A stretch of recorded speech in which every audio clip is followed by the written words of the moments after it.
right, guys, we are getting started here. Give us just a minute.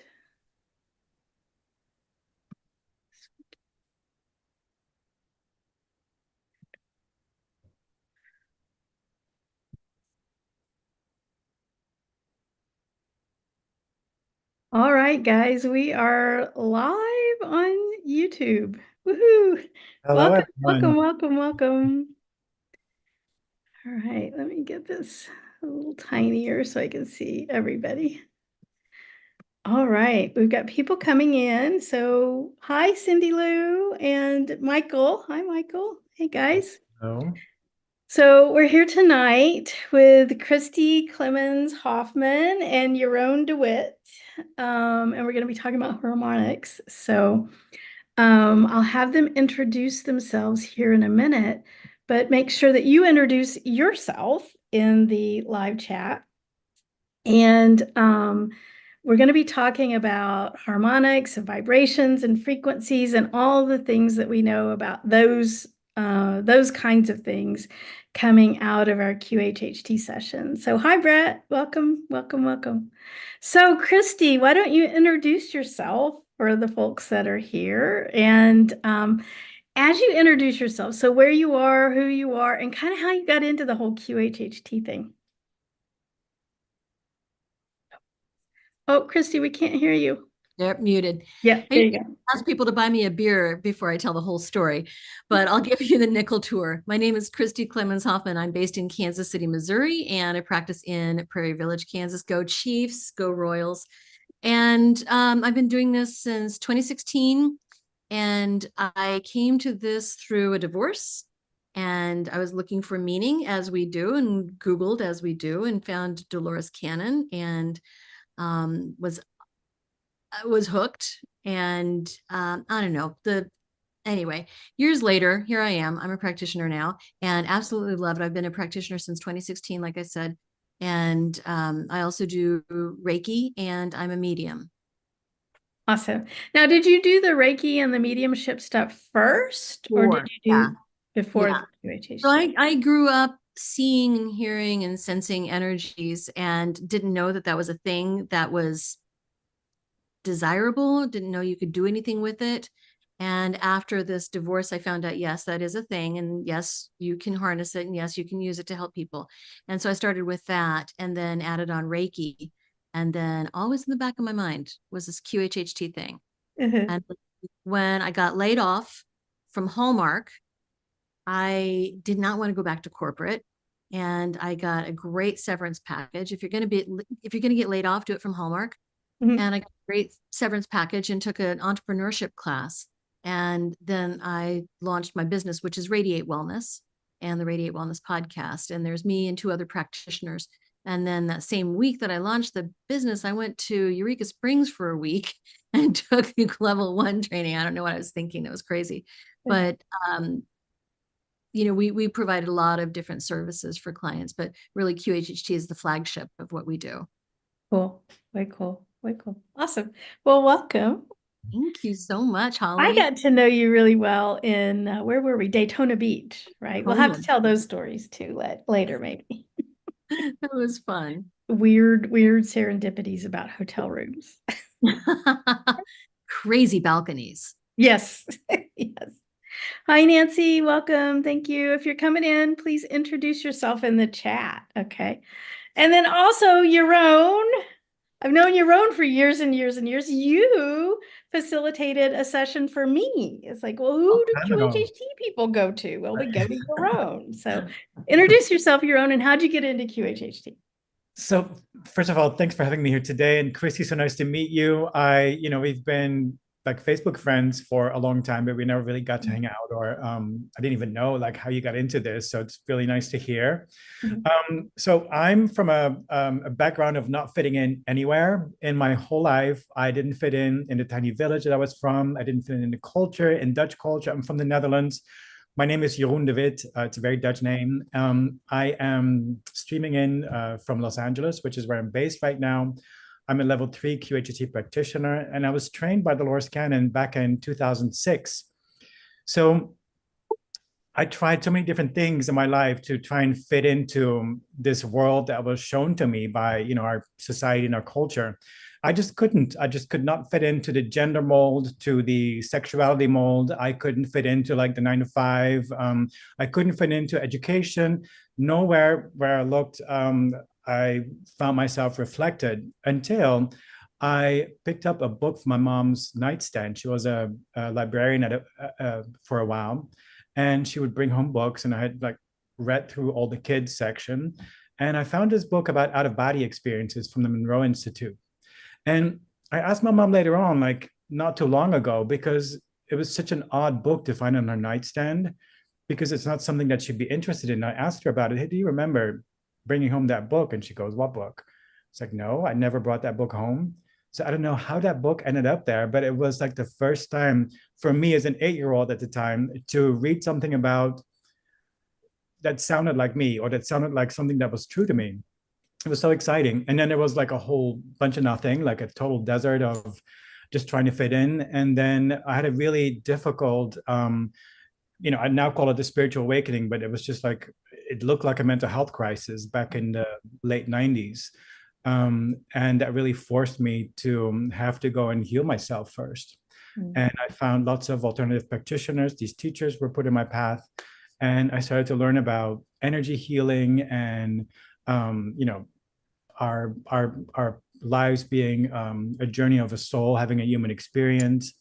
And as I was healing myself, I started healing other people. I started learning about Reiki. I started practicing Reiki, other energy modalities. And then I remember being in sessions where people would go into past lives. And this would be sessions where I would be so like perched at the edge of my seat. I would want to know what's happening. It just fascinated me. And then I found a book by Dolores Cannon back in 2006, and just read the whole thing from cover to cover and read the other ones.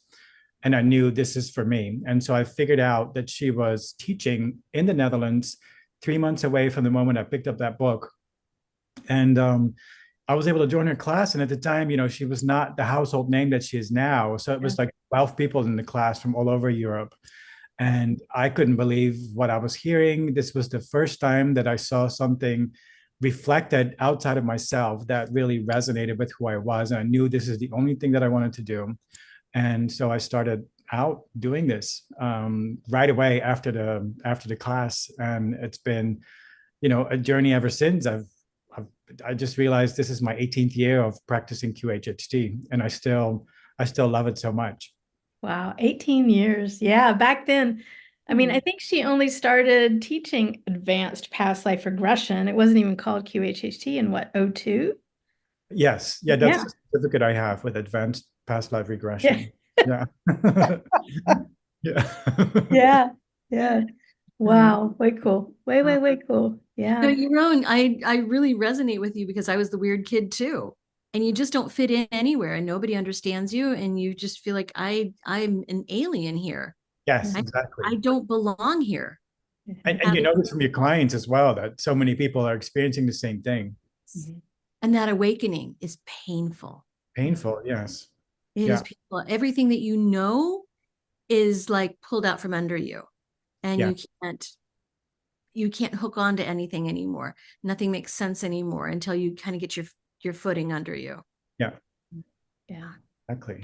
I want to say hi, Nancy, and hi, Laura. Welcome in. Welcome in. It's good to see you here. And again, reminding people, introduce yourself on the chat. And where you're streaming in from, I would love to know. Yeah. Yes, please. Let's see. Michael's from Denver. Nancy's from Denver. So everybody else, tell us where you're from. So Jeroen, my introduction to Dolores also, as you might remember, is from a book being in a weird place. And that was my son in jail finding Convoluted Universe Book 4 in jail. Wow. And me being a nervous wreck with him in jail. He was a very, very young man at the time, and unable to visit him or anything like that. And in one of our very few phone conversations, he said, "Hey, Mom, I found this book I think you'd really like." And it was Convoluted Universe Book 4. And I read that book, and everything I ever believed, there it was in writing, and I had never, like, we did the standard issue, Methodist church thing when I was growing up, but it was just because it was the thing to do, not because anybody was a true believer. And all, I would ask crazy questions in Sunday school, and it was like, you'd get an answer, and it's like, no, I'm sorry, that's like, as an 8-year-old, I'm like, that's not the answer. That's not right. That's not how that works. And so here I was with convoluted four, and it's like, oh my gosh, this is it. It's in writing, right? And that was in December of 2012. She was doing a weekend seminar in January of 2013. And so I told my son, he was out of jail by then. And I said, let's go see her. Let's be in the room with her. And so we went to that weekend seminar. That was in January. And in February, I was in level 1. I'm like, I'm done. Wow. I'm done. This is it. I know what I'm doing for the rest of my life. I'm good. Got it. And Holly, you had a cute story about doing the group regression with her. Yeah, because my background's in engineering. I'm a mechanical engineer. And so I was this, at the time, buttoned up navy blue suit, corporate, cross T's, dot I's, engineering kind of analytic person. And I'm like, I had read 5 of her books within a month, and I had so much respect for her research, right? Just the way she researched things. And was Amazing. just dumbfounded with how wonderful, the way she approached the research. And so I had all these questions about her research and how did she do her research and all that. But I'm thinking the whole time, because we lived in Phoenix at the time, and the weekend seminar was going to be in Sacramento, so we had to travel. And I'm thinking, we're buying plane tickets and whatever. And this whole time I'm going, like, this hypnosis thing isn't going to work on me. This will be great healing for my son. He'll have a great experience. I'll get to meet her and ask her questions about her research. But that hypnosis, that ain't going to work on me, right? And then, of course, we drop into the first group hypnosis. She's got 100 people into hypnosis simultaneously, right? And I'm just having this crazy, profound experience, like, instantaneously out of the chute, of course, right? We come out of that like I'm gonna, I'm like, it works, it really works. Like I'm gonna run up to the stage and tell Dolores Cannon, did you know this You really works? want This thing you've been doing for 35 years, it works.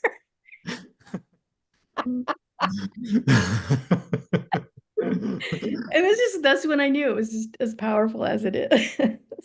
I'm curious, like, how does your because my background is so different, like how does your engineering, mechanical, whatever the word was, like background show up in your sessions? How do you notice, like, what parts of it are you bringing into how you Yeah, clients and how you I session? think, and you guys know this, like the higher self, whoever you want to, whatever name you want to apply to that, they bring you the right people for you, right?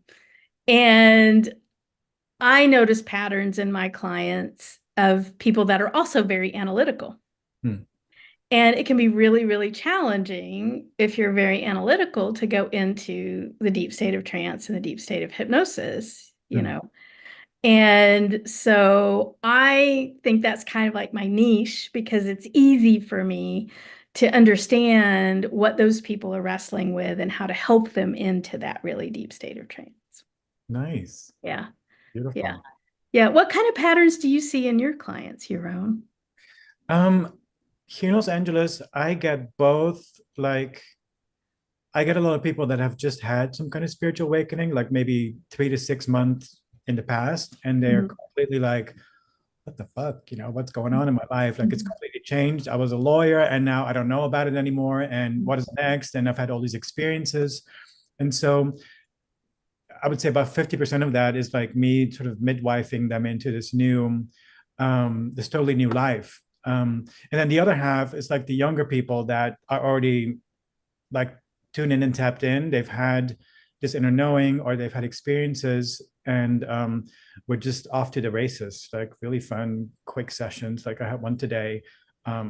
that, I had to like come up with extra questions to kind of make the time mark, because we just flew through it. There was no need to call in the higher self. It was already there. Yeah, this young kid. I mean, for me, a young kid is he was 34. Yeah. 52. Yeah. Yeah. And how about you, Christy? What kind of patterns do you see in your About a third, like a third of them who are going through this awakening. And I'm like, oh, yeah, been there. Okay, let's do this. And then about a third of them who are dealing with things that I deal with. It's crazy. And I'm like, I kind of needed to hear this too. Yeah. Right? Yes. Right? And then a third, like Jeroen said, they're like off to the races. Like, I'm ready to do this. I've been training for this for the longest time. I am ready. Let's go. So it's kind of a mixed bag, but it's funny because they'll cycle through. I'll get a bunch of the awakeners for a while, and then a bunch of experienced people, and then a bunch of the let's go people, right? Yes. It's wild. They come in batches. Yeah. So weird. Because like I've been through a huge infertility journey, finally adopting my daughter. So I get a lot of women going through fertility issues, unexplained illnesses, which, now we can explain those, but a bunch of unexplained autoimmune type of stuff. And so I see a lot of people with that just in rashes. And it's, so you both as well get kind of cycles of people coming through. Yeah. For sure. Yeah. For sure. Yes. Teams. I've been in it in the middle of an ET batch for the last. Those my favorite batch. Yeah. Those are fun. Jeroen, that reminds me of the story that you told about finding that book on your mother's nightstand.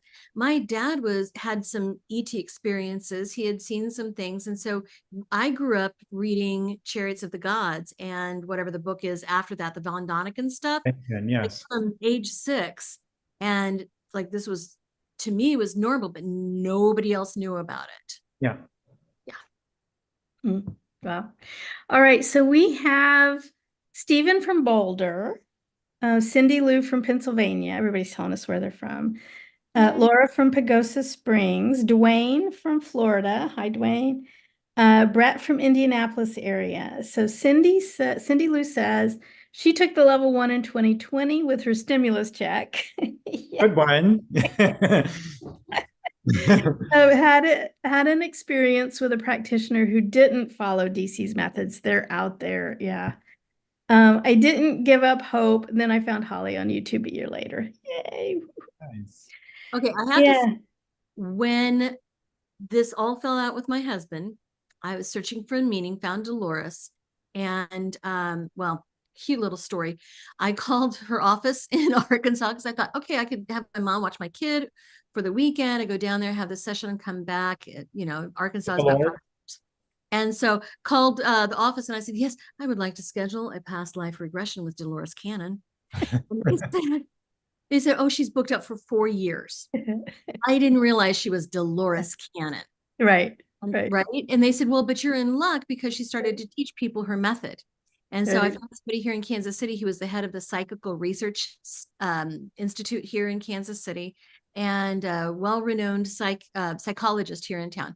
He just passed recently. But my husband and I both went to him, and neither one of us could get anywhere with him because I'm doing it as Dolores taught.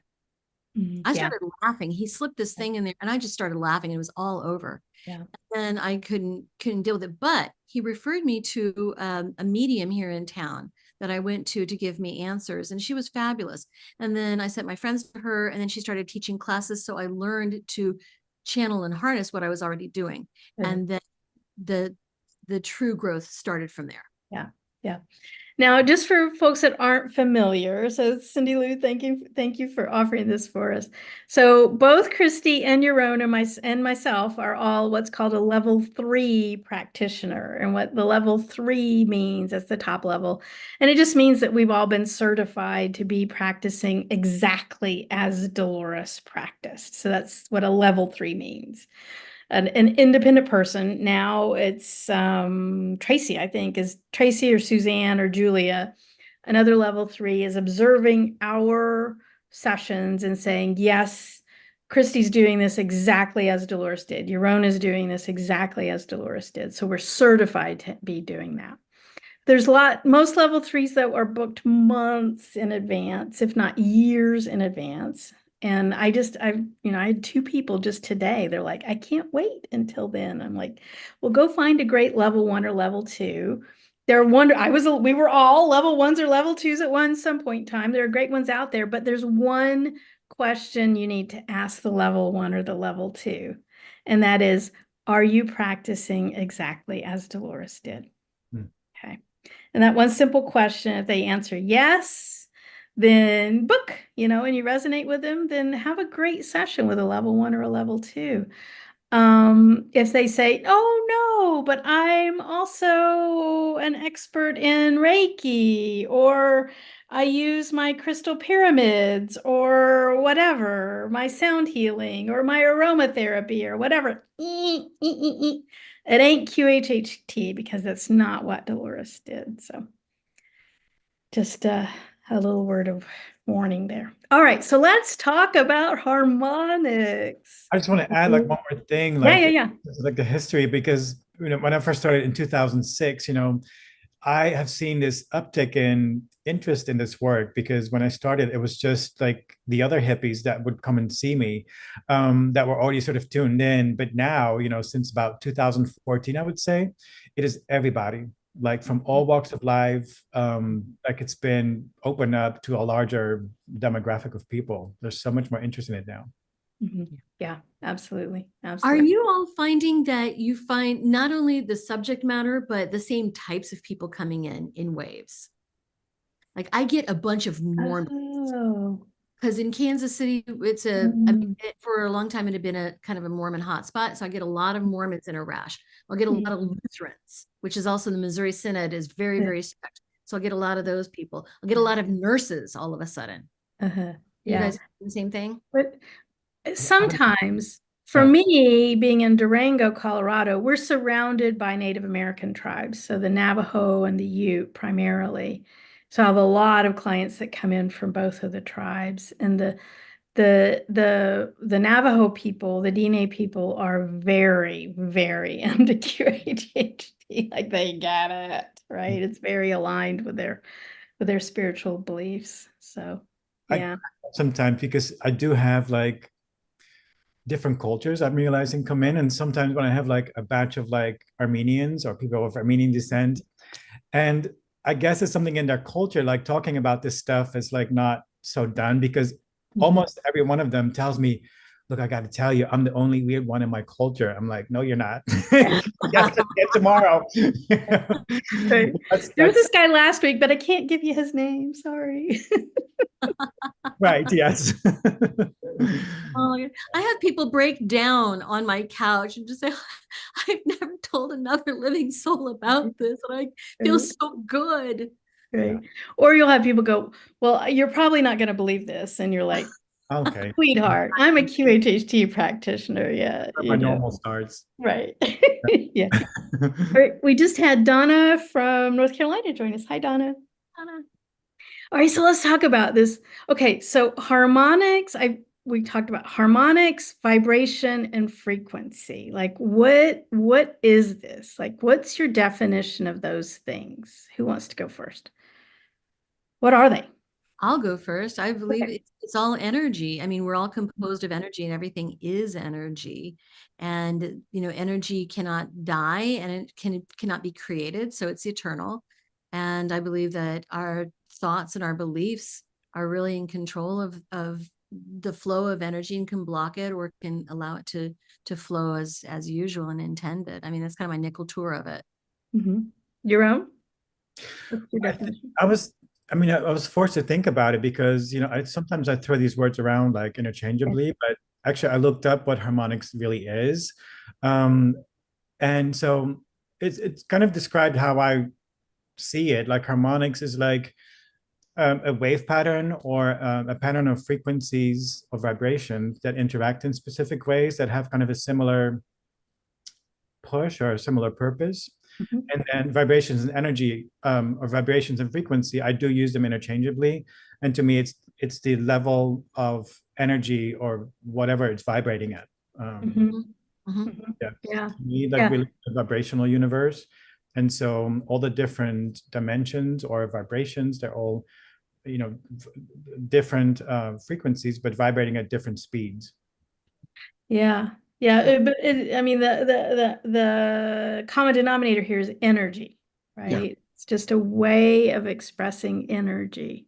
Yeah, The absolutely. word harmonics, I really I don't use that. And so your own, I mean, like you, I had to think about what is that? Because I Yeah. use vibration or frequency interchangeably. Right. Yeah. To me, harmonics is when, so vibration is the motion of the energy, right? And then the frequency is the speed of that motion of that energy. And then the harmonics to me is how resonant or compatible that frequency is to something else. So if I'm going to harmonize with something, then it's something that's then the speed of the motion of the frequency is the same as something else. Then there's a harmonic. I think your background is showing, Ali. Thanks. I think your science background is showing. That's amazing. I love that. Yes. Well, that becomes important when we think about manifesting, right? I mean, I've actually had a couple of things go on in my personal life in the last year that have been very, very, very challenging. And so I've had to be on this internal exploration of manifestation because my life right now is not what I would want it to be. Okay. It's like things like I was chugging down the path and then life sent me a right-hand turn and it's like, wait, I don't like what you just sent me here. I'm not happy about what's going on. So by golly, let's just manifest what we want, right? But then I had to really go into this understanding of manifestation. So it's been wonderful, of course, right? Like all of our life challenges are exactly what we needed at that moment for our growth. And when I think harmonics are really important when it comes to understanding manifestation because we cannot, what I come to understand about manifestation, it's not like, let's say, I don't know, let's use a silly example of, I want to manifest a Lamborghini, right? I mean, just going to be silly. I have zero desire for a Lamborghini. That would be like the worst car possible in Durango, Colorado. But let's just, you are never bringing the Lamborghini to you. You're bringing yourself into the reality where the Lamborghini already exists, right? And so then that means that you have to harmonize with that timeline, right? That universe of all of the multiverses that exists where you already have a Lamborghini, right? And so I got really into this understanding of harmonics and resonance through trying to understand manifestation because I didn't like what I was trying to get something different.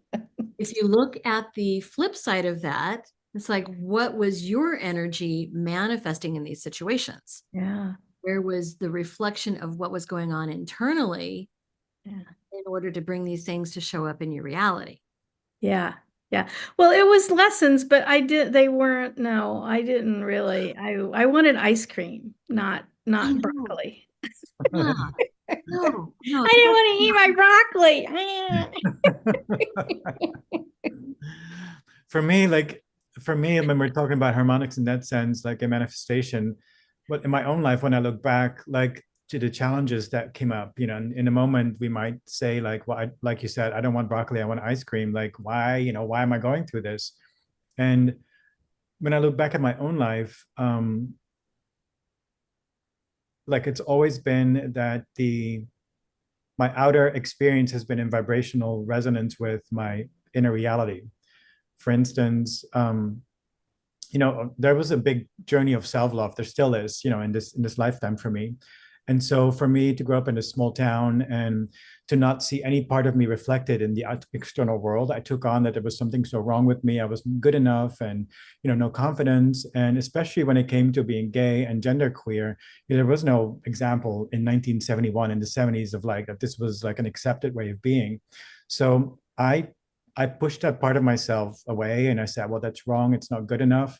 And guess what? What I attracted was experiences where I would feel this not good enough and rejecting myself and abandoning myself until it dawned on me, like, wait a minute, this is what I believe about myself, and I don't want that experience anymore. And so I learned to embrace that part rather than to judge it.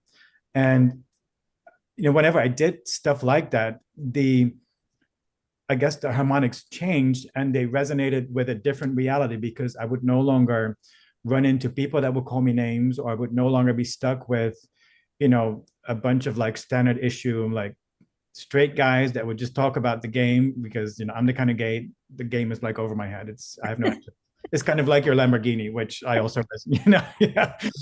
So I would no longer be in those uncomfortable experiences where I would feel my inner self rejection, but instead I would be in more spaces that were conducive and harmonious with these, the harmonics that I embrace. So I learned to kind of, if you kind of see like from a scientific point of view, I think we're like this like vortex of different vibrations and harmonics. Like if you look at your chakras, and our experiences and our limitations are in that as well. And I think we're pulling in energy from the source and from the earth, and we're creating our external sort of holographic experience through this. So if we are holding these frequencies or vibrations of like limitation or self-doubt or not feeling good enough, that energy moves through and creates this external experience. And yeah, this is what I've been, because I've never had a lot of luck with like, I'm just going to focus on what I want and only what I want, and it's going to happen. Like I would always be the person like, when is it going to show up? And everybody around me would be like, oh, I got this. But what did happen is when I started to love myself more, that my external reality started to reflect that more to me. It felt more like me. It's beautiful. Yeah. Wow. Yeah, that's cool. I read a couple of weeks ago that, because we've been talking about this shift from 3D reality to 5D reality, this ascension that we're all going through right now. And someone had posted something on social media about how when you're in that 5D reality is you live in a state of joy and a state of love. And I was like, holy mackerel, that's where I am right now. Nice. Mm-hmm. And so it's exactly what you were talking about, Jeroen. Yeah. Yeah. Yeah. And so then how is that? So then, so if we want to have our existence vibrate at a certain frequency so that we're harmonically resonant to something out there or in here, how do you do that? Like, what advice do you have? Like, how do you shift what's going on inside?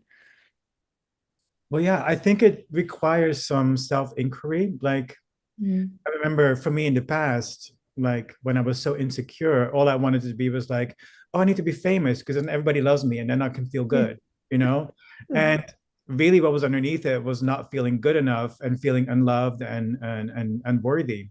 So it requires like a self-inquiry in, like I had this one guy contact me, wanted to do a session. I was like, hey, what do you want to do a session for? He said, you're gonna laugh. I want to get lots of women and travel the world. Like what the hell? Like so superficial and so like creepy. So you gotta, be clear about your motives as to why you want something and what's really going on.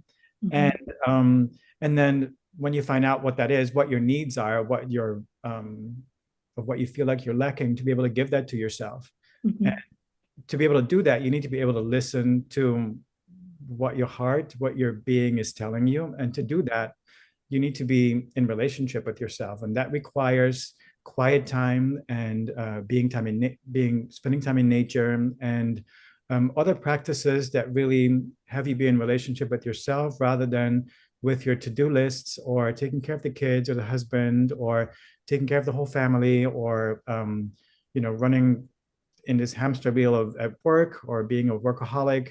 It requires quality time spent with self, so you can really feel what makes you come alive, what brings you joy, you know, as versus like thinking that the Lamborghini is going to do it for you, or the bigger house. And there's nothing wrong with wanting that, you know, but if you perceive that as a stopgap measure to not feeling good enough, you're gonna, I think you're gonna manifest more of not feeling good enough rather than the status symbol or the money to kind of feel more secure with that. Does Right. that make sense?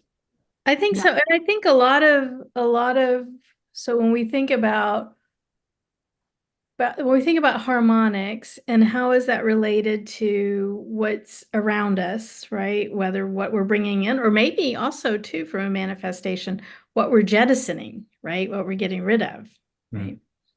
Because sometimes what we want to manifest is get rid of this as opposed to attract this, right? Um, but a lot of what is in there in terms of, I think, what a lot of people might say that they want is fear. So there's a lot of fear energy, right? I want to travel the world and have lots of women because I'm afraid of, you know, maybe what people's perception of me is without those things, right? And so, you know, I want the Lamborghini because I'm afraid of my own sense of self-worth or lack of self-worth, right? And so a lot of that, I think a lot of that personal exploration that you're talking about, your own, is an exploration of our own fears. Yes. I would And then agree. if what you are wanting, what you're actually resonating with is a fear, Right. Yeah. guess what kind of harmonic you're in, and guess what's going to be like out there, right? It's really good to find out about though, because Mhm.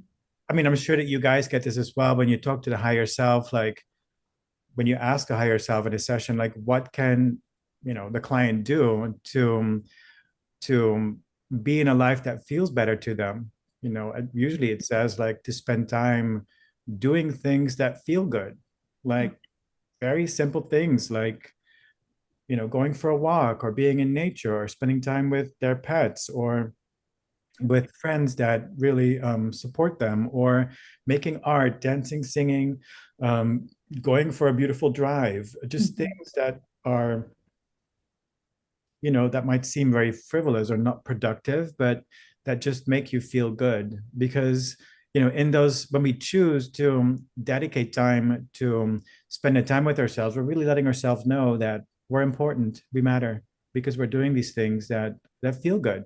And it tells me that the more that they do this, the more that that frequency shifts. By instead of worrying and just focusing on what's not there, when they do the things that feel good, where they can be grateful for, that is going to shift. I don't know if I'm moving too far ahead of what we were Yeah, talking no, that's, yeah, about. absolutely. Yeah. That things shift for them. Mhm. And I find that self-introspection and that quietude that we can get to inside gives us clarity. And from that space of clarity, then we know what we want and what it's going to do for us, why we want it, and where we are in our thought process. I would Mhm. also add that our thoughts and our beliefs are extremely powerful. And we know how this is. You wake up in a bad mood and we get more and more thoughts about why we're in a bad mood. And just there's more and more evidence that shows up because we aren't in that harmonic. But all it Mhm. takes is one good thought to bring another good thought, another positive thought, and work our way out of that. Now, Mhm. a tool that I really love to share with clients outside of QHHT, of course, is Abraham Hicks. And Mhm. they talk about the emotional guidance scale.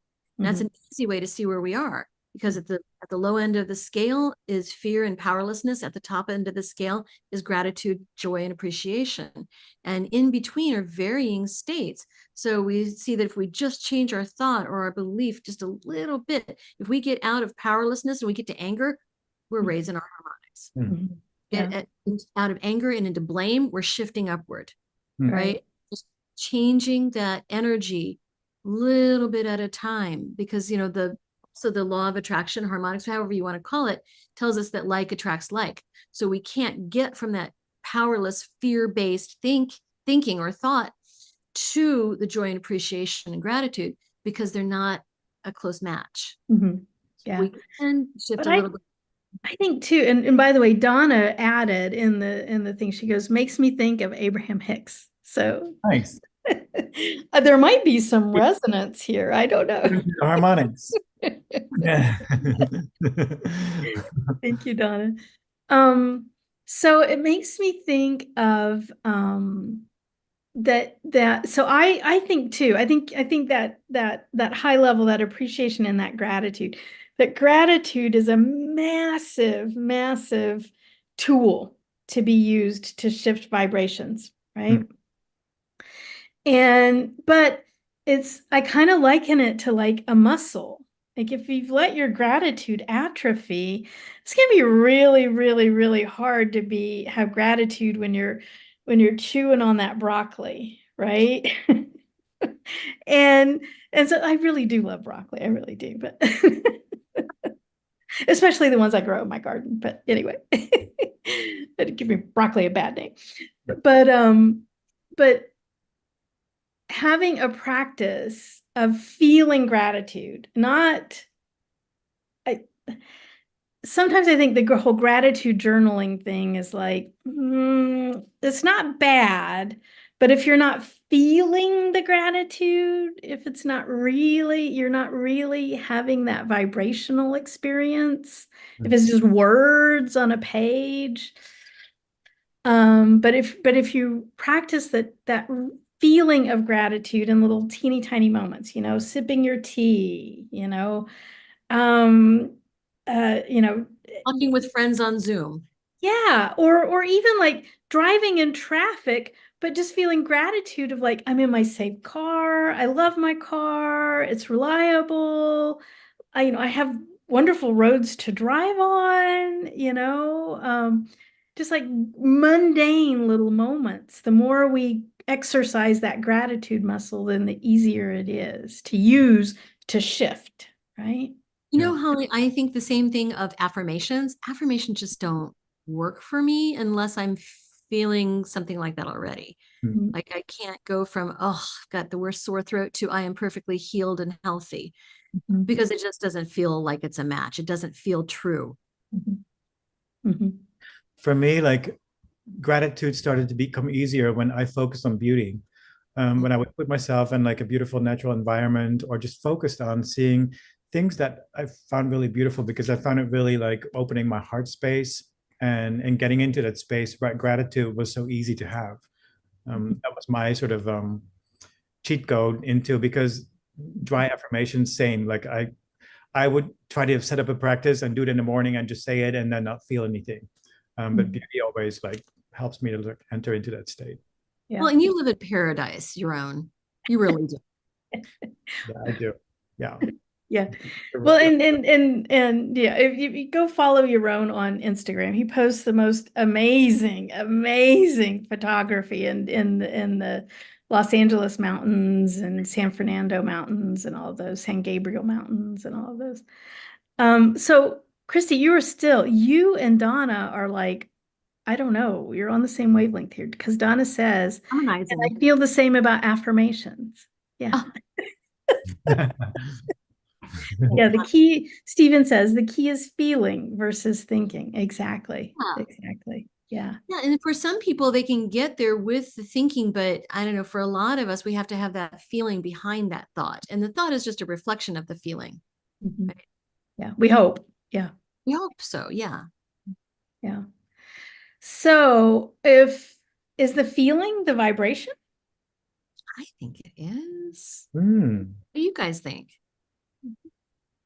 Do you ever feel vibrations? Like, do you feel energy in the air? Do you feel things in your sessions or anything like that? All the time. Tell us about it. Just as soon as someone walks in, I can feel where they are. Are they coming to the session because they're having a difficulty in their life? Or are they coming to it from a state of joy and they just want to experience more? I mean, that's just the simplest thing.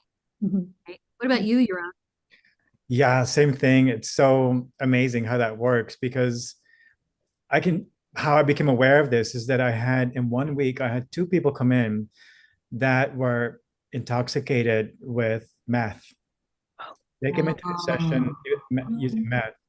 And so I'm at my front door and I see them round the corner and I get this like, this like punch in my chest. And I'm like, what the hell? And so then I go into a session and I find out it's not working, because they have no access to their to themselves. I was like, oh, that was really odd because I had that feeling. And then that session came and I was like, oh, whatever. Then like a couple days later, same thing happened. I get this like punch in my chest as soon as I see them. And then same thing happened. The session doesn't go anywhere. And so that really kind of was like, to me, like the universe telling me like, pay attention to what you're feeling and trust that this is what it is. And it's fine-tuned now. Like I can usually tell when somebody is in front of my door, I can tell what kind of session we're going to have. It's going to be an analytical one or an easy one, or even now, like what kind of star seed energy they're bringing in. That stuff. Yeah. I started to, and it's not like I didn't feel that before, but it's like I became more trusting in that I have this sort of sensitive feeling mechanism that knows. Yeah, it's not something that I was taught. Yeah. Now, do you get those sensations during session? Like for me, I used to start my sessions at 1. That way I had like all my morning to like do stuff. And but I couldn't by midnight, I'm still like just buzzing because I get really buzzy and I won't say jittery, but just really energetic, like just a buzzy energy after, well, the minute the higher self comes in through the client, and then after the session, literally for hours. Yes. Yeah, that can happen. Sometimes, occasionally, I'll feel exhausted, just depending on how the session goes. Yeah. Yeah. But I must say, like, it's changed over time. Like in the beginning, it was the buzz always because it was. Yes.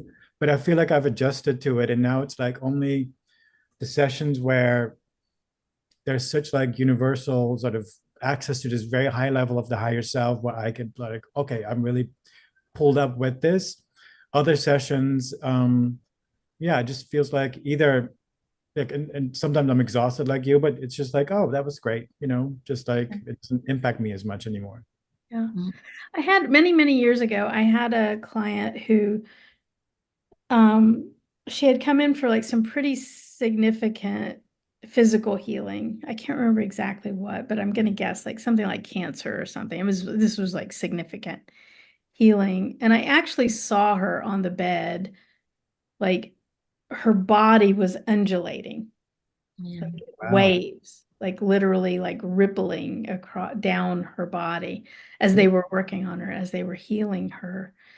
And I'm gonna get nerdy on you guys again, but I mean, if you think about it, right? Like quantum physics, right? You guys know I'm a quantum physics geek. Like you look at a brick wall, it's not solid. It's just energy, right? Like quantum physicists keep trying to go, to tinier and tinier and tinier pieces of reality, looking for the mass. And there ain't none, right? They can't, they get to these little teeny tiny quarks and neutrinos and whatever. It's just energy. It's all just a brick wall is nothing but energy. So then, of course, this human body laying on a bed is nothing but energy. So, of course, the molecules and atoms and whatever that are nothing but energy can do all kinds of amazing things. Yeah. Yep. I sometimes use that sort of against the higher self when it says like, oh, it's going to take so long, to heal this. And it's like, oh, really? Well, I've talked to you so many times before, and oftentimes you tell me that you can just change the quantum layer of it and it will just, change into physical. Can that happen for, so and so? And it's a little pause. Yes, we can do that. Because it really is, it's just sometimes you have to like push through a little bit of like hesitation or doubt. And then And it's I think that's what they're really doing when they heal physically in a QHHT session. They're just rearranging the molecules, right? yeah, They're just rearranging the template of the energy. yeah. I find that they sometimes will do it in really cute and creative ways too. And maybe you found this as well. One session, oh yeah, we're scrubbing it with a brush, Yeah. or there's wild horses trampling it, and then it's going to blow away. Oh, wow. Or we're just flooding it with pink or purple or whatever color. Yeah. We're sucking it out. I mean, they'll tell you like Yeah. the most amazing things that they're doing, and I have no doubt that that's exactly what they're doing. Yeah. That's nice. I don't have like the horses or the scrubbing. I have more like energy. Like we're just washing it out with energy and stuff. I love that. That too, yeah. Yeah, that's cool. That's cool. We have a question. So, a couple of comments. So Stephen says the key is feeling versus thinking. And Laura says words have vibration, feelings are a stronger vibration. So not that words don't have vibration, but I think that thoughts are like a manifestation of our feelings. They're like the external manifestation that we can communicate, that we can understand, but it really is a reflection of the feeling. I believe that's the way I look at it. Stephen asks, why do we remember an emotional event versus the math problem we solved in school? So how's that connected to memory? Oh, interesting. Well, Holly, do you have an answer for that?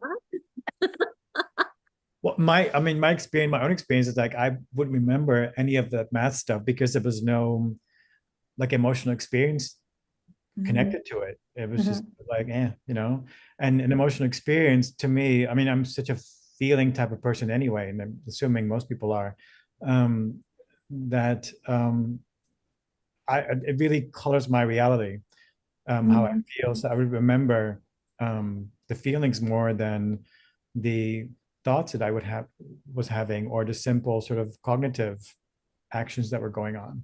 Yeah. See, I have, in fact, it's funny, Stephen, thank you for asking this because I was just having this thought in my head this morning as I was doing laundry. So I had a really weird experience in engineering school because I have a terrible, terrible, terrible memory. I mean, I always have, even as a child. I'm not losing my memory. I never had it. Same.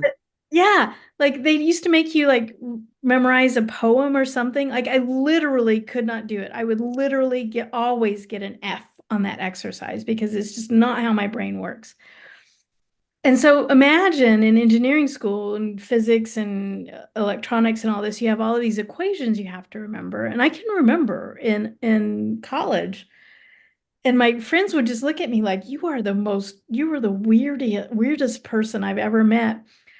I would have to derive every equation from its concept at the beginning of the exam and have it written on the top. I could remember how to get to the equation because I could understand the basic physics concept.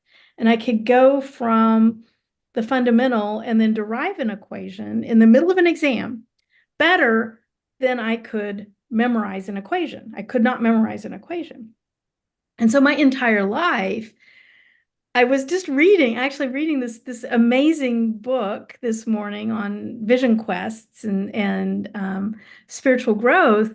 And this guy it was like, ding, ding, ding. Oh, yeah. I remember that because what he was describing in these vision quests is how important the experiential is, right, to spiritual growth, right?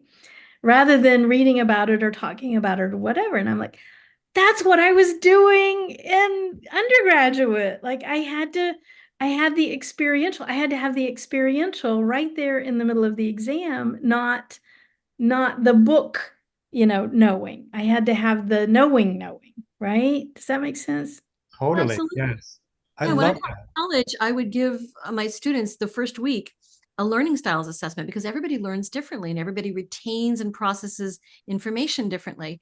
There were kinesthetic learners, auditory learners, and visual learners. It sounds like you were actually a kinesthetic learner because you have to move the things around in your mind and form those neural pathways. Right. Drives my husband absolutely crazy. But even as an engineer, if I get a bookcase from IKEA and I put it together, I will not read the instructions. Yeah. I have to learn to put the bookcase together as I put the bookcase together. Yeah, absolutely. I Absolutely. learned like doing sessions that I am like a kinesthetic learner as well, I think, or maybe an emotional learner. I don't know what the label would be, because I remember being in like history class in high school and be so bored, like a dry year you was mentioned, and then the battle of like whatever was taking place. Okay, well, I have no frame of reference. It doesn't feel like anything, so it would just like go through my brain and not hit anything. But then when I was in sessions and people go into like historical lifetimes, I remember, a person describing the plague hitting the town. Like they saw this like covered wagon drive past with bodies in it, and people were like running around, like panicking. And then they finally left the town because everybody was dying, and they ended up dying in the woods as well. And I still remember this because it was so emotionally charged.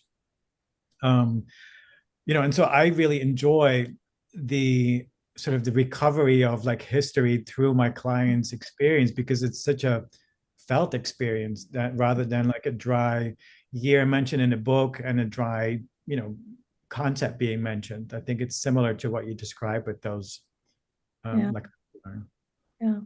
Now, if they could teach history like that, that'd be awesome. right? Yes. That's what we need to do. We need to introduce past life regression into high school history.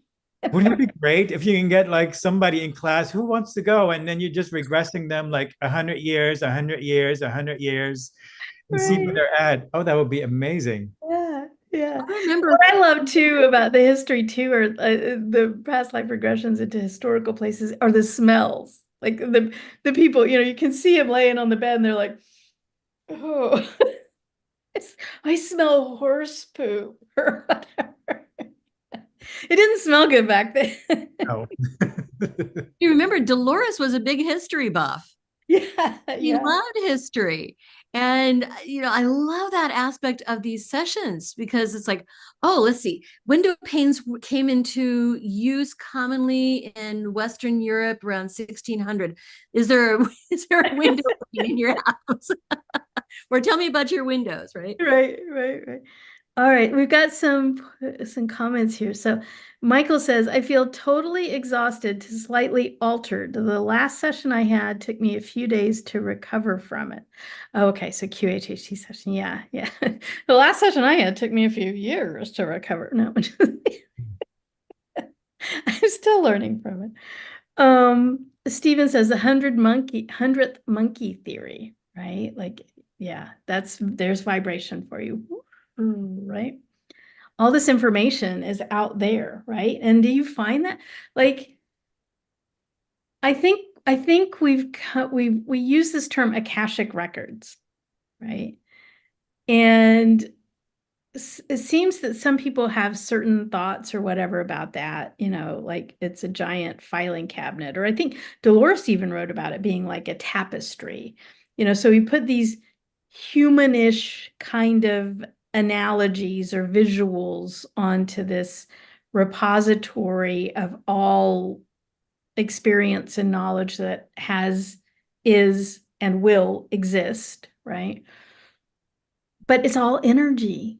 There's not actually a file cabinet that you go look at for the records. There's not actually a tapestry with threads. Like, those are analogies for the energy that is always out there, that is the knowing of everything, right?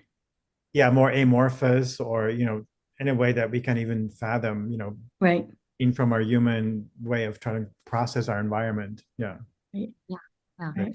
All And of just like the history, this- we can pluck from that at any time. I'm sorry, Christy, go ahead.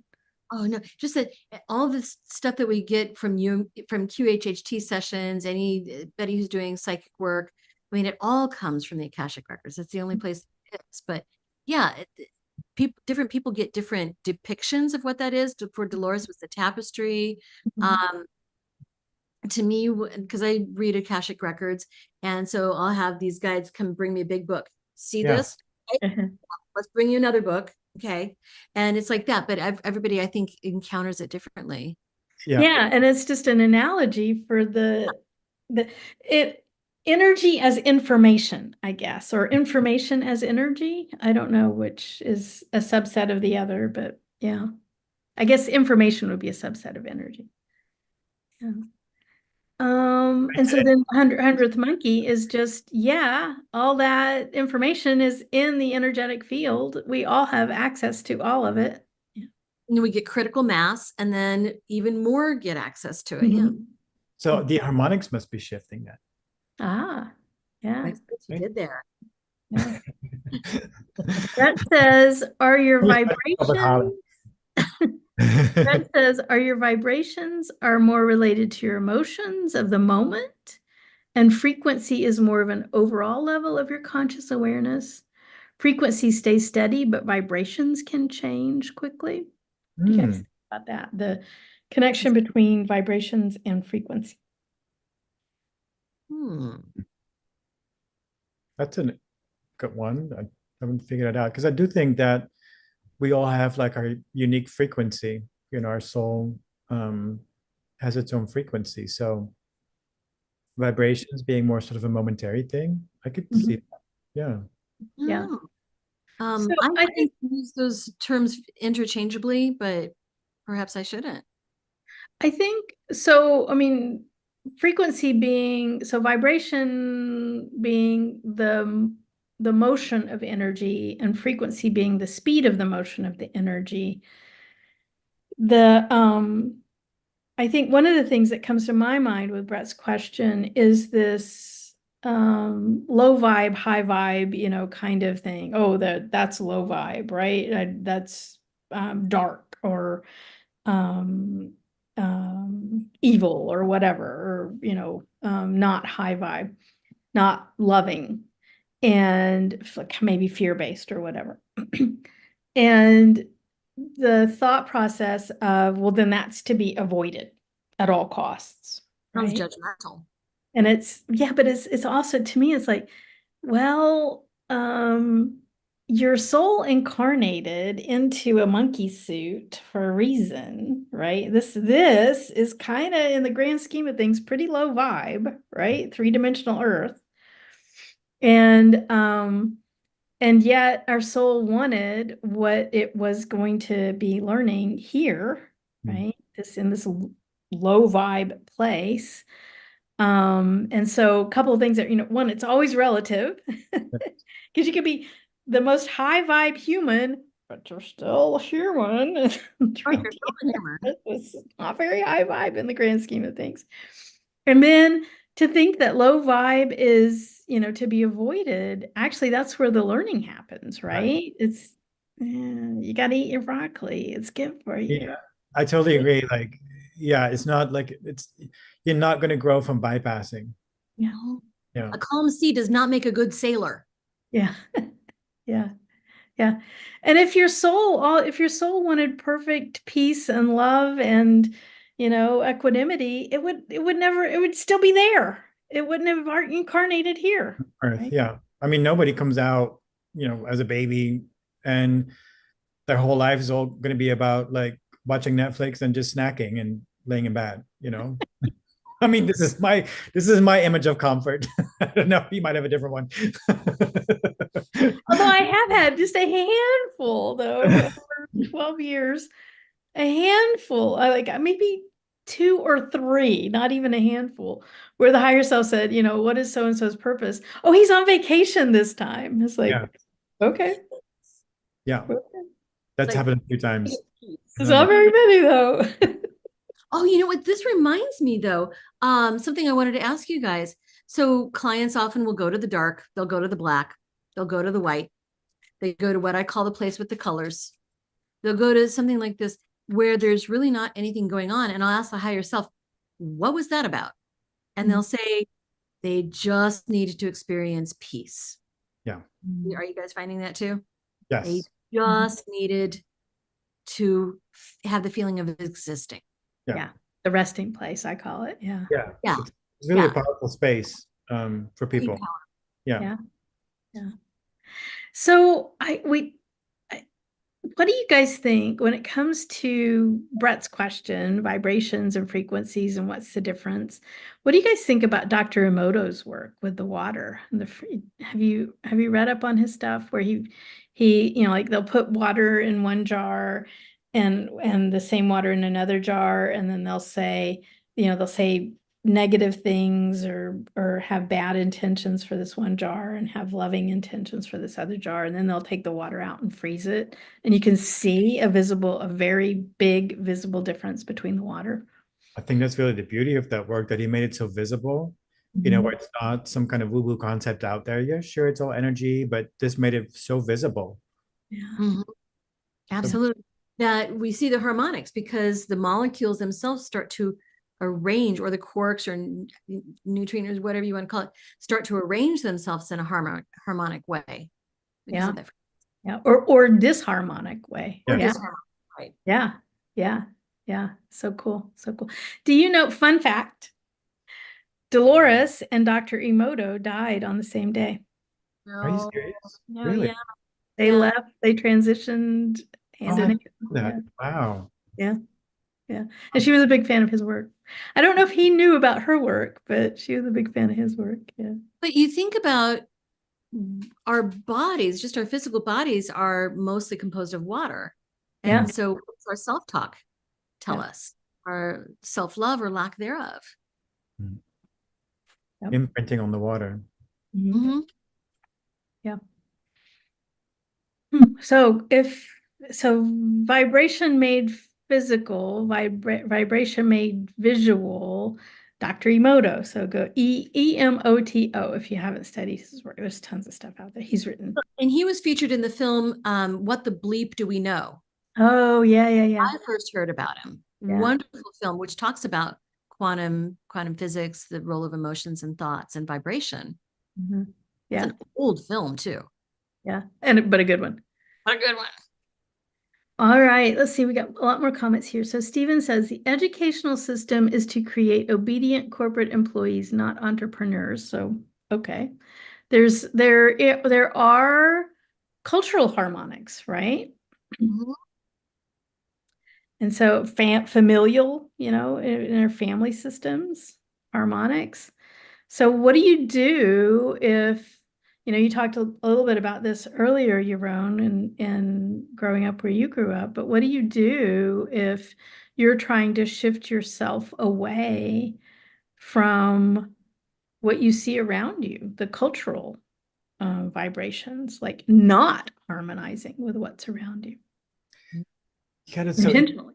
yeah, because it's so interesting, because I think, our culture harmonics have shifted over the years. And how to describe this, like, I think, like, I'm born in 1971, and I think people from my generation, we were still taking in the harmonics of the culture at the time, which were very sort of limited, in terms of like loving yourself. It was all about having this external focus on fitting into the mold so you can feel good enough and worthy and acknowledged and validated. And I think our generation took those negative beliefs in and had this healing journey and transformed it within ourselves. And I believe that whenever somebody heals a part of that, it reverberates out into the harmonics of human consciousness. It changes it, because I realize this, because the generations that are coming in now and the clients that you're working with that are younger, they don't seem to have to go into this space as much where they believe all those harmonics anymore. They're just coming in with this lighter energy where they're just more self-aware, and they don't have to play those games anymore. Right. So how to shift that for me, if you were to ask me, it comes back to self-love, forgiveness, purging the lower vibratory convictions and beliefs that you have hold on to, but also on a physical way, to put food in your body and to put like media in your body um, to uplift you rather than to pull you down. So for me personally, it goes into like being in nature as much as I can. It's a really high frequency for me, and it really impacts me. Having a gratitude practice, and to really choose the experiences for myself that feel good, and to be mindful of when something starts to not feel good, and to see what I can do to move out of it. So I'm less prone to like force myself to feel joyful in a shitty situation. I rather like remove myself and then go do something that's more fun. Yeah. I love what you said, Jeroen, about, what we shift in ourselves ripples out and radiates from us. Because there's this wonderful teacher, Matt Kahn. I don't know if you've heard I of him. love it. Yeah, he's just down the valley here for me. I've been trying to get him on my podcast forever, but he just keeps saying he's too busy. Yeah. Talk, please. I love him. So he talks about you heal things in yourself and it radiates out.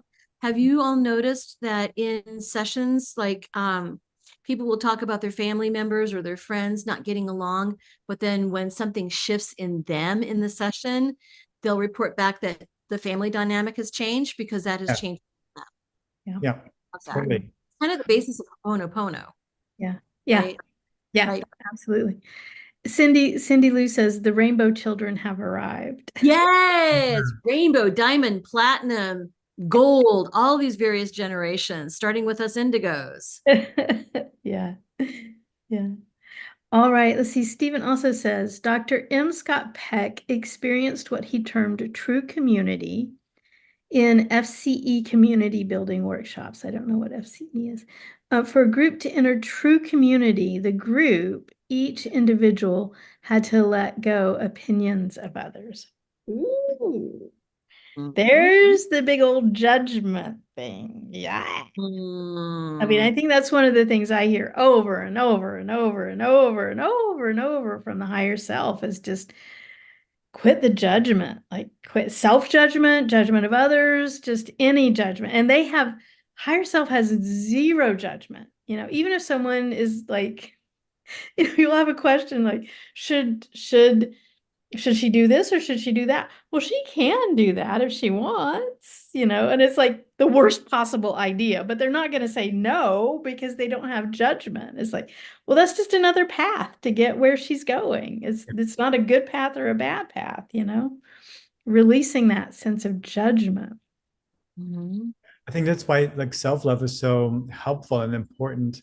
What I've seen in my own life and what the higher self says with clients is that when people love the parts of themselves that they have been taught to judge, and when they release that judgment and sort of integrate that part, they no longer need to judge that and see when they see that in somebody else.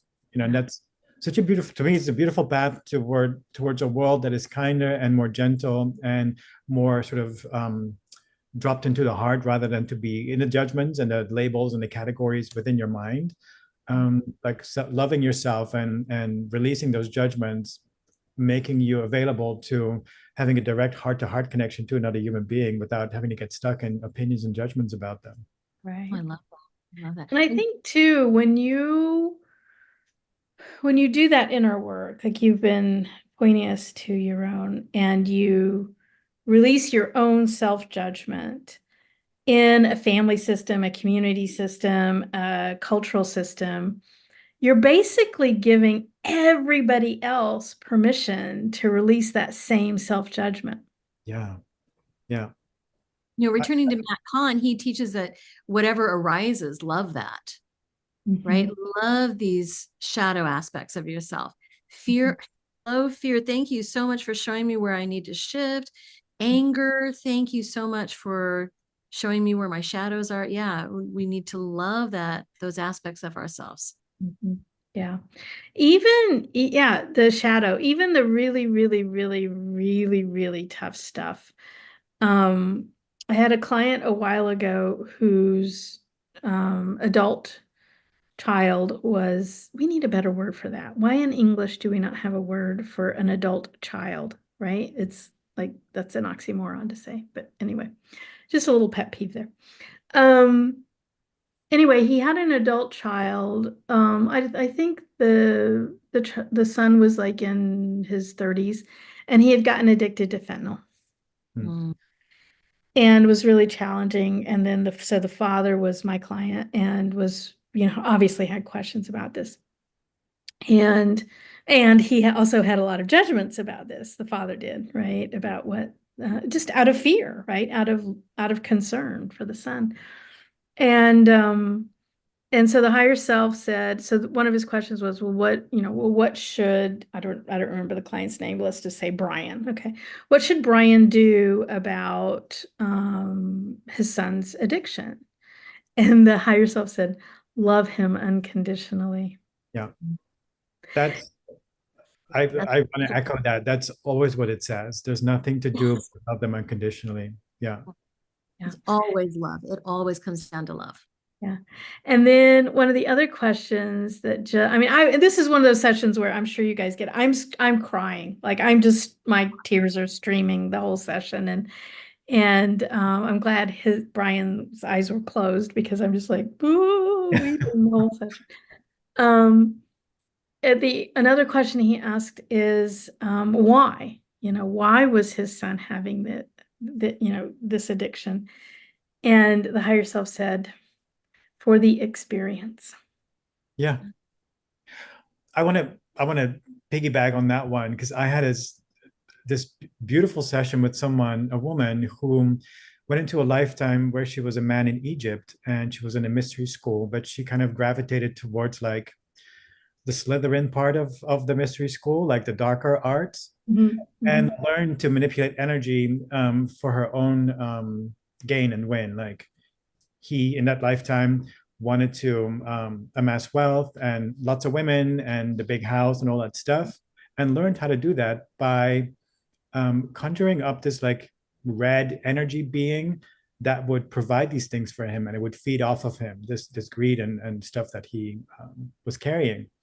Yeah. And so we go through that lifetime, and last day of their life, they pass away. And then on the other side, there's this whole council there, and they go like, oh, yeah, it's so hard that lifetime, so difficult. You chose to go into a lifetime without a heart. You chose to be disconnected from the heart, to have that be as an experience. Because oftentimes, like, I find myself like, oh, what kind of like soul is that? Or so I'm kind of like going into judgment of like what are they learning? But it was like she was a very advanced soul that went into that lifetime. She wanted to experience what it was like to not have access to that heart space as an experience.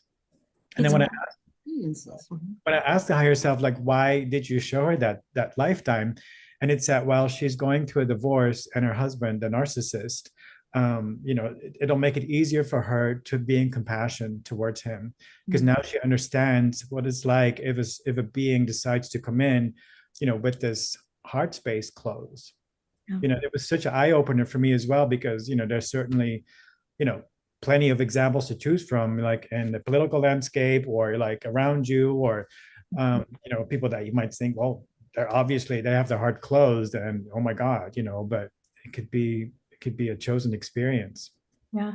And yet the spirit, upon transition, the helpers on the spirit side were giving this person accolades, right? For, oh my gosh, you picked this really hard. Yeah. It's really hard. Yeah. Because it's hard to be like this soul, like it is closed off place. Yeah. I'm sorry, Christy, what were you going to say? Oh, no, just that it's all experiences, all of it, the good, the bad, the indifferent.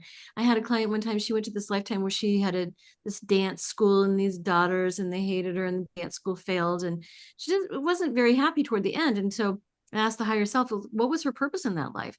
To fail.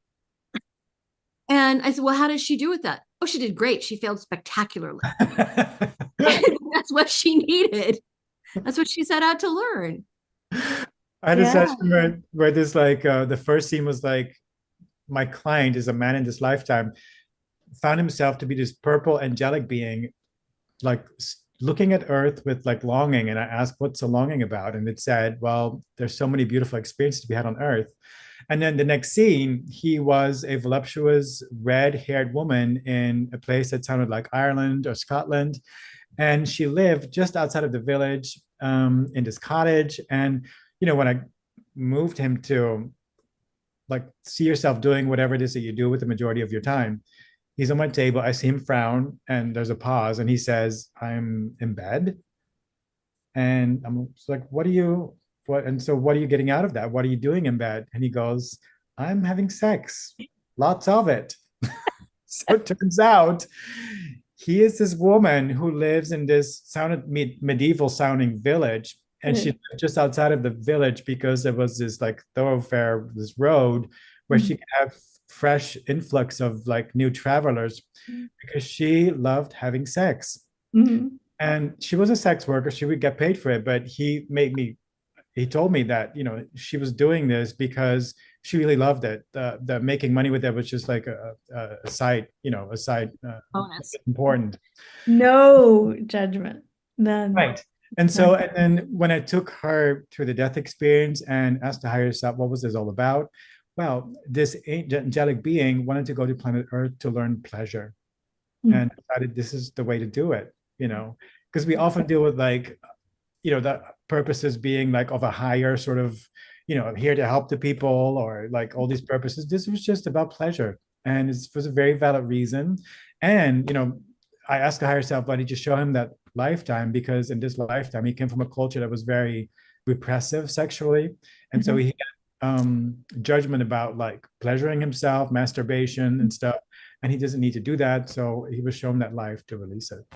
That's cool. That's a great point about purpose. And I know, Holly, you wrote the book on purpose. Yeah. The very first session I ever conducted in my level 1 class in Eureka Springs in 2016, it was with this middle-aged librarian woman from Canada, very reserved. And she was this gangly kid in an ill-fitting suit of armor in a medieval battle, didn't know what she was or what he was doing there, didn't want to be there, ended up bleeding out along a little stone wall in the middle of a field, and was bleeding out and looked in the field and just said, oh, there's a flower. That's so beautiful. And that was her purpose, to notice beauty. Oh, wow. It's this big, huge thing. I'm a builder, I'm a healer, I'm a teacher, I'm a mother, I'm a nurturer. Oh, enjoy pleasure. We are, guys, we are way, way, way out of time. Wow. Okay. Yes. I can sit here and talk to you About forever, right? all night long. Yeah, all night long. We have a couple of last comments here. So Cindy Lou says, this brings to mind a session that Holly had with a woman who spoke of Trump. Oh, I don't remember that one. Donna says, I love this, put so many things in a different perspective. Yes, it does. We have the best job in the universe, a front row seat to the universe. Forever learning and stretching your mind. Yeah. All right. So Christi, help everybody understand how they can further connect with you. I know you have your fingers in lots of different pies. Yes, probably the best way is to go to radiatewellnesscommunity.com. That is the hub for everything that I do. We do have a podcast, radiatewellnesscommunity.com/podcast. Holly's been on the show, and that's probably the best way. Yeah. And I think you do, or do you do Instagram or TikTok, or which one of those do you do, or all of the above, or none of the above? Instagram and Facebook mostly. I have TikTok, I have Twitter, don't really do much, or X or whatever that's called now. Don't really do a lot with those things, but you can find all of that at radiatewellnesscommunity.com. And I don't remember handles. Yeah, so if you joined us late, Christi's in Kansas City. And so if you're looking for a level 3 QHHT practitioner in that area, you're going to want to call Christi. Yeah. Thanks for having me, Holly. This has been so fun and wonderful. And Jeroen, I've just enjoyed sharing space and sharing energy with you so much. Thank you. Same. Sharing harmonics. Yeah. Sharing harmonics. Yes. Jeroen, how do people find you? Oh, thank you. Yeah. So my hub is my Instagram account, and it's my first name, which I'm going to spell out because it always goes wrong. It's Jeroen, Jeroen, and then my affirmation is love. So, phonetically in American, you would say Jeroen is love, or how Starbucks addresses me is Jeroen is love. That's who I am on Instagram, and on TikTok, or my website is my first name, Jeroen QHHT. Jeroen QHHT, and I'm based in Los Angeles. Cool. I'll put your links on there. So I'm at awarecaredurango.com, AwareCareDurango.com. And then you'll also find Aware Care Durango on Instagram, and then of course you're already here on YouTube, which is where I spend most of my time is here on YouTube. So speaking of which, I want to make sure everybody is aware that this coming Wednesday, so February 21st, is our next event for our Dolores Cannon fans membership group. So you got to be a member. So you go to my YouTube site at Holly Duckworth PhD, which is where you are right now, and then you click join. And for just $4.99 a month, okay, so less than that Starbucks, then you get all kinds of stuff. We've got discounts and freebies and special videos. I do a lot of clipping of my favorites of Dolores and sharing with that group. It really is for Dolores Cannon fans. And then once a month, we get together online on YouTube Live and we use a Dolores Cannon group hypnosis script, one of her masterpieces. And so then we all collectively have this amazing experience together using her hypnosis script. And this month, so next Wednesday, 7 p.m. Mountain, is love. We're going to explore, we're setting the intention for love, and we're going to explore the concept of love using one of her hypnosis scripts. So join at that membership, and every month we get together, and then you get the replay, and so you can go back into that hypnosis experience if you want throughout the month. So it's a lot of fun. So DC fans on my YouTube page, and you want to do that now so that you can be there next Wednesday as we go live. All right, guys, thank you so much for all of your time tonight. It's been a blast, and the replay will be going up. And thank you, Jeroen. Thank you, Christi, so much for your time. I could literally sit here and talk to you for another 2 hours. I'm not kidding. Easily. Yeah. And there's your kitty. Oh my God, I love cats. This is my boyfriend, Casey. Oh, God. Thanks everybody for joining and for your input and your questions and your beautiful remarks.